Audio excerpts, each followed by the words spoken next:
मैं राम हूँ। जब मैंने अयोध्या छोड़ी थी तब मैं केवल एक राजकुमार था, अपने पिता की आज्ञा का पालन करने वाला पुत्र। परंतु जब मैंने गुरु विश्वामित्र के साथ वन की ओर कदम बढ़ाया तब मुझे ज्ञात नहीं था कि यह यात्रा केवल यज्ञ की रक्षा नहीं बल्कि धर्म की स्थापना की शुरुआत थी। मेरे पिता दशरथ जी के दरबार में जब महर्षि विश्वामित्र आए तो उन्होंने कहा, हे राजन, मुझे 2 राजकुमार चाहिए जो मेरे यज्ञ की रक्षा करें। पिता चिंतित हो उठे, राम तो अभी बालक है। परंतु गुरु वशिष्ठ ने कहा, राम कोई साधारण बालक नहीं है, वह धर्म का रक्षक है। मैंने लक्ष्मण के साथ गुरु विश्वामित्र का साथ स्वीकार किया।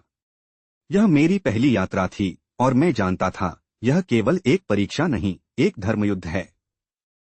जैसे ही हम वन में प्रवेश किए, वातावरण बदल गया।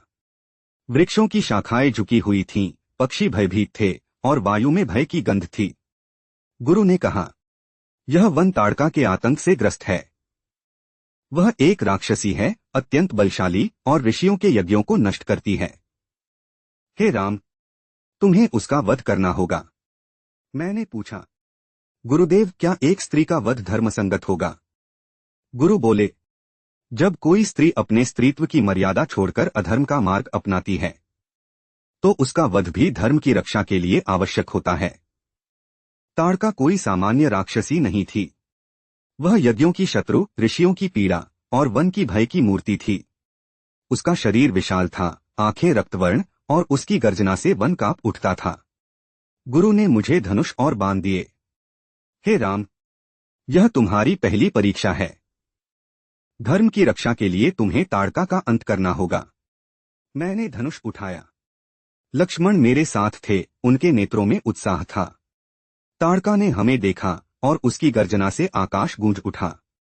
वह हमारी ओर दौड़ी, उसकी गति वज्र के समान थी। मैंने बाण चलाया। पहला बाण उसकी गति को रोकने के लिए, दूसरा बाण उसके बल को क्षीण करने के लिए। वह घायल हुई परंतु फिर भी लड़ी। उसका क्रोध बढ़ता गया और वन में अंधकार छा गया। मैंने अंततः एक दिव्य बाण उठाया जो गुरु ने मुझे दिया था, जो धर्म की शक्ति से पूरित था।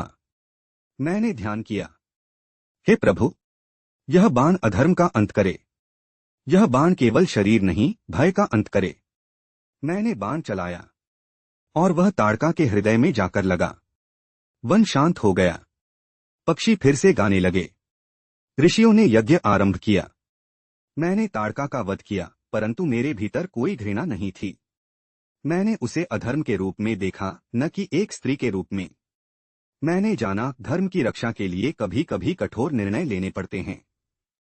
यह मेरा पहला युद्ध था और मैंने जाना कि शक्ति का प्रयोग केवल धर्म के लिए होना चाहिए। गुरु विश्वामित्र ने मुझे गले लगाया। हे राम, तुमने मेरी आशा को पूर्ण किया। अब तुम केवल राजकुमार नहीं, धर्म के रक्षक हो। इस कथा से सीखें, धर्म की रक्षा के लिए साहस आवश्यक है। स्त्री या पुरुष नहीं, कर्म ही पहचान है। शक्ति का प्रयोग केवल धर्म के लिए होना चाहिए।